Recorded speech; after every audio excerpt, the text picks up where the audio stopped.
Well, Coach, that post-game locker room was amazing. It was awesome. It was an incredibly exciting moment, worthy of an incredibly dominant performance by your team. That was as much a dominant win that I've seen from any football team in an awful long time. Yeah, really proud of the way we came out early and took command of it, establishing the line of scrimmage, being physical, getting the running game going, and really having a chance to play a lot of guys and still being able to execute at a level that made the games, keep flowing without getting sloppy. 358 rushing yards. Jarrett Patterson with the 187 himself and 2 scores. That first touchdown of 64 yards really set a tone under the weather conditions that screamed for one team to be good at running the football. Yes, it did. We modified a little bit what the openers were going to be based on the wind conditions. Even though we did get the win to start the game, it was one of those, let's establish the line of scrimmage, let's do some things.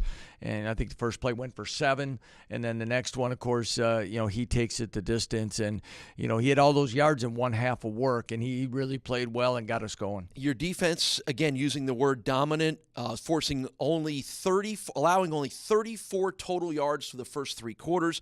Kent State was forced to punt on their first 10 drives. 7 of them were 3-and-outs. The defense just did not allow them to do anything.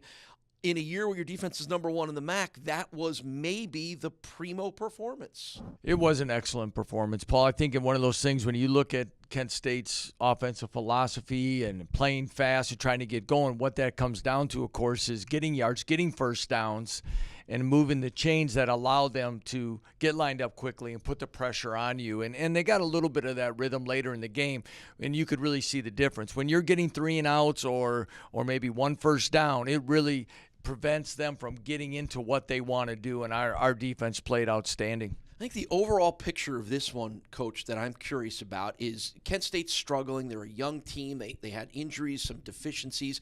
Your team kind of came out there and said, we know how good we are. We know there's not going to be any upsets today. What does that say about the makeup of a team, not only in their confidence, but then their ability to execute off that? Well, I think it went into the preparation and the things that we addressed during the week. Because honestly, Paul, there were things in that Miami game that we weren't pleased with. There were things during the week, some little details, some things that I don't think we were doing as good as we were doing earlier in the season. That's the responsibility of myself and our staff to make sure that we take care of those things. And we addressed that on our very first day back. And our players embraced it. I think they needed it.